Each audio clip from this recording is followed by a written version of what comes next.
Welcome to Arjuna Government Exams Quiz. Today's current affairs. Let's begin.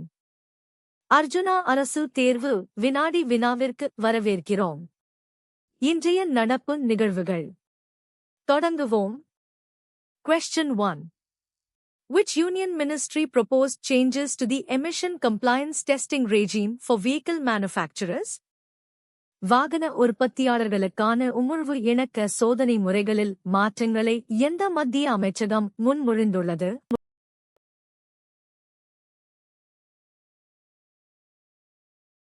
The correct answer is Ministry of Road Transport and Highways.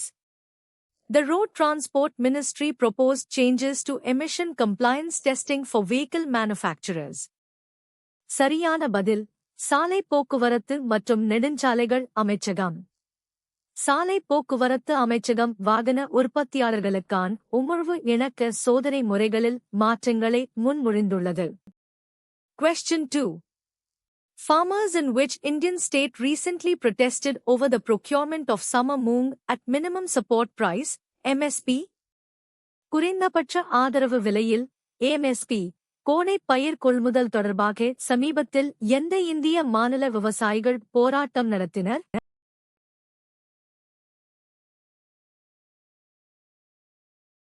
The correct answer is Madhya Pradesh. Farmers in Bhopal, Madhya Pradesh, protested over summer moong procurement at minimum support price. சரியான பதில் மத்திய பிரதேசம். மத்திய பிரதேசத்தின் போபாலில் விவசாயிகள் கோடை பயிர் கொள்முதல் தொடர்பாக குறைந்தபட்ச ஆதரவு விலையை வலியுறுத்தி போராட்டம் நடத்தினர். Question 3. Which international summit are Chinese President Xi Jinping and Russian President Vladimir Putin expected to attend in Delhi in September? September மாதம் டெல்லியில் நடைபெறவுள்ள எந்த சர்வதேச மாநாட்டில் சீன அதிபர் ஷி ஜின்பிங் மற்றும் ரஷ்ய அதிபர் விளாடிமிர் புடின் ஆகியோர் கலந்து கொள்வார்கள் என்று எதிர்பார்க்கப்படுகிறது?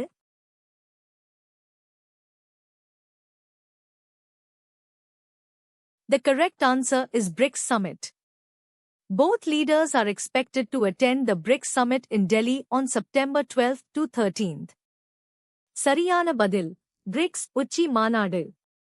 செப்டம்பர் 12 முதல் 13 வரை தேதிகளில் டெல்லியில் நடைபெறும் பிரிக்ஸ் உச்சி மாநாட்டில் இரு தலைவர்களும் கலந்து கொள்வார்கள் என்று எதிர்பார்க்கப்படுகிறது. Question 4. Which state's chief minister announced that eggs would remain on the midday meal menu in Kolkata schools?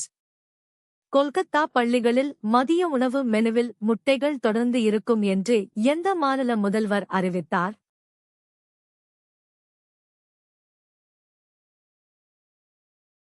The correct answer is West Bengal. West Bengal Chief Minister Mamta Banerjee announced that eggs would remain on the midday meal menu in Kolkata schools. சரியான பதில் மேற்கு வங்காளம். மேற்கு வங்க முதல்வர் மம்தா பானர்ஜி கொல்கத்தா பள்ளிகளில் மதிய உணவு மெனுவில் முட்டைகள் தொடர்ந்து இருக்கும் என்று அறிவித்தார். Question 5. In which district of Tamil Nadu did an elderly woman receive a GST notice of 2.79 crore rupees while working under a job guarantee scheme? வேலை உறுதி திட்டத்தின் கீழ் பணிபுரியும் ஒரு வயதான பெண்மணிக்கு ரூபாய் 2.79 கோடி ஜிஎஸ்டி நோட்டீஸ் எந்த தமிழ்நாட்டு மாவட்டத்தில் அனுப்பப்பட்டது?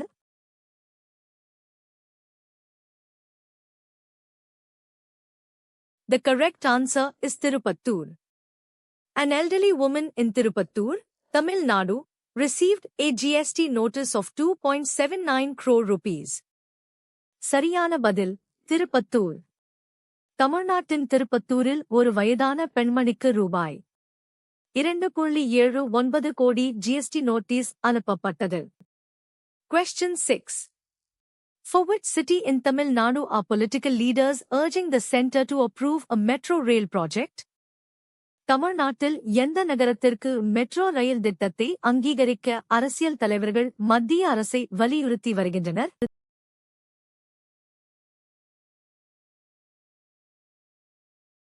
The correct answer is Coimbatore.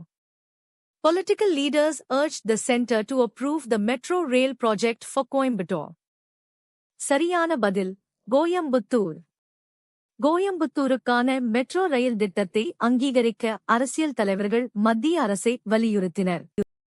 Question 7. Which city in Kerala is set to commission a 30-ton compressed biogas facility to tackle organic waste? கரிமக் கழிவுகளை கையாள 30 டன் சுருக்கப்பட்ட பயோகாஸ் வசதியை எந்த கேரள நகரம் விரைவில் தொடங்க உள்ளது?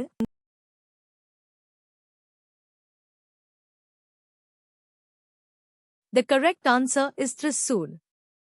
Thrissur's 30-ton compressed biogas facility is expected to be commissioned by 1st November.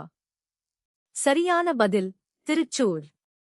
திருச்சூரில் உள்ள 30 டன் சுருக்கப்பட்ட பயோகாஸ் வசதி நவம்பர் 1 ஆம் தேதிக்குள் தொடங்கப்படும் என்று எதிர்பார்க்கப்படுகிறது. Question 8. Which social media company recently assured the IT Ministry of enhanced oversight for Prime Minister Modi's posts after a video removal incident? ஒரு video நீக்கப்பட்ட சம்பவத்திற்கு பிறகு பிரதமர் மோடியின் பதிவுகளுக்கு கூடுதல் மேற்பார்வை அளிப்பதாக எந்த சமூக ஊடக நிறுவனம் சமீபத்தில் தகவல் தொழில்நுட்ப அமைச்சகத்திற்கு உறுதியளித்தது?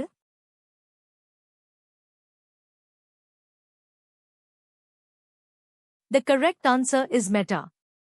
Meta assured the government of enhanced oversight for Prime Minister Modi's posts following a temporary removal incident.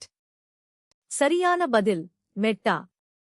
ஒரு வீடியோ தற்காலிகமாக நீக்கப்பட்ட சம்பவத்தை தொடர்ந்து பிரதமர் மோடியின் பதிவுகளுக்கு மேம்படுத்தப்பட்ட மேற்பார்வை அளிப்பதாக மெட்டா அரசாங்கத்திற்கு உறுதியளித்தது. Question 9. Farooq Abdullah urged the centre to address killings and hardships faced by people in which region? Farooq Abdullah எந்த பிராந்தியத்தில் மக்கள் எதிர்கொள்ளும் கொலைகள் மற்றும் இன்னல்களை மத்திய அரசு கவனத்தில் கொள்ள வேண்டும் என்று வலியுறுத்தினார்?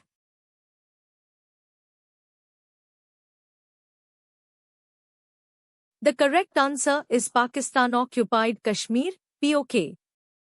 The NC chief Farooq Abdullah said the government of India must raise its voice over the reported killings and hardships faced by people in Pakistan-occupied Kashmir.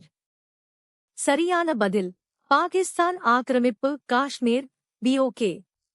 Pakistan ஆக்கிரமிப்பு காஷ்மீரில் மக்கள் எதிர்கொள்ளும் கொலைகள் மற்றும் இன்னல்கள் குறித்து இந்திய அரசு குரல் கொடுக்க வேண்டும் என்று NC தலைவர் ஃபரூக் அப்துல்லா கூறினார். Question 10. Which Indian state is developing Lucknow as an AI city with the aim of becoming a national AI hub? எந்த இந்திய மாநிலம் லக்னோவை AI நகரமாக உருவாக்கி தேசிய AI மையமாக மாறுவதை நோக்கமாக கொண்டுள்ளது?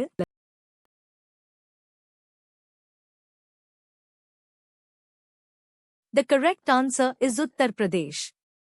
Uttar Pradesh aims to build a robust AI ecosystem and is developing Lucknow as an AI city. சரியான பதில் உத்தரப்பிரதேசம். உத்தரப்பிரதேசம் ஒரு வலுவான AI சுற்றுச்சூழல் அமைப்பை உருவாக்க இலக்கு வைத்துள்ளதுடன் லக்னோவை ஒரு AI நகரமாக உருவாக்கி வருகிறது. Question 11. What is the name of the anti-corruption drive recently launched aimed at catching both bribe takers and bribe givers? லஞ்சம் பெறுபவர்கள் மற்றும் லஞ்சம் கொடுப்பவர்கள் இருவரையும் பிடிக்கும் நோக்கில் சமீபத்தில் தொடங்கப்பட்ட ஊழல் எதிர்ப்பு இயக்கத்தின் பெயர் என்ன?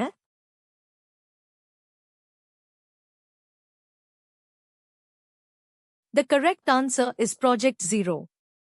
Home Minister Ramesh Chennithala said that Project Zero is aimed at catching not just bribe takers, but those giving bribes too. சரியான பதில் Project Zero.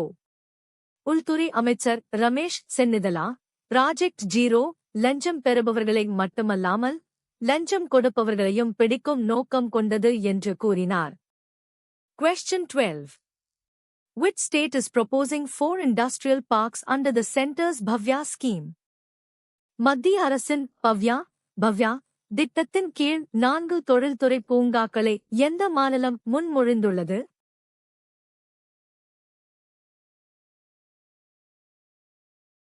The correct answer is Telangana. Telangana is mooting 4 industrial parks under the centre's Bhavya scheme. சரியான பதில் தெலுங்கானா. மத்திய அரசின் பவ்யா திட்டத்தின் கீழ் 4 தொழில்துறை பூங்காக்களை Telangana முன்மொழிந்துள்ளது. Question 13.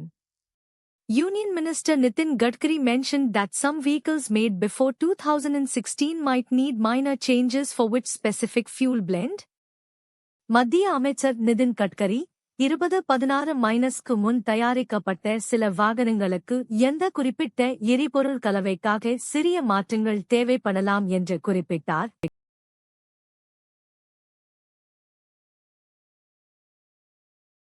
The correct answer is E20. Gadkari said automobile manufacturers and vehicle testing agencies had clarified on E20. சரியான பதில் E20. E20 எரிபொருள் குறித்து வாகன உற்பத்தியாளர்களும் வாகன சோதனை முகமைகளும் தெளிவுபடுத்தியுள்ளதாக கட்கரி தெரிவித்தார்.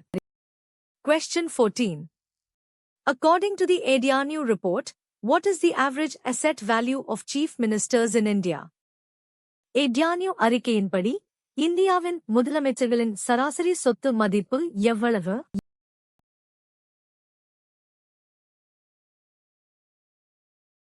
The correct answer is 118.07 crore rupees.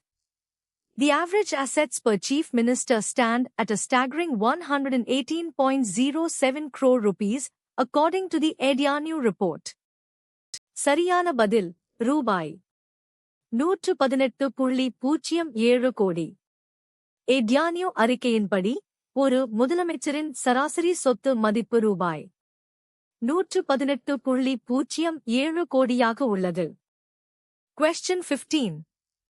The United Nations Human Rights Office reported an increase in violence and outpost creation in which region? ஐக்கிய நாடுகள் சபையின் மனித உரிமைகள் அலுவலகம் எந்த பிராந்தியத்தில் வன்முறை மற்றும் புதிய குடியிருப்புகள் உருவாக்கம் அதிகரித்துள்ளதாக அறிவித்தது?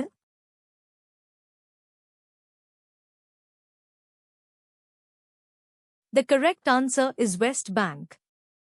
The UN's Human Rights Office said that attacks by Israeli settlers and the creation of outposts in the West Bank were hitting an all-time high. சரியான பதில் மேற்கு கரை. மேற்கு கரையில் இஸ்ரேலிய குடியேற்றவாசிகளின் தாக்குதல்கள் மற்றும் புதிய குடியிருப்புகள் உருவாக்கம் இதுவரை இல்லாத உச்சத்தை எட்டியுள்ளதாக ஐயுனா மனித உரிமைகள் அலுவலகம் தெரிவித்துள்ளது. Thanks for watching. Subscribe to Arjuna Government Exams Quiz for a new quiz every day. பார்த்ததற்கு நன்றி. தினமும் ஒரு புதிய வினாடி வினாவிற்கு அர்ஜுனா அரசு தேர்வு வினாடி வினாவை சப்ஸ்கிரைப் செய்யுங்கள்.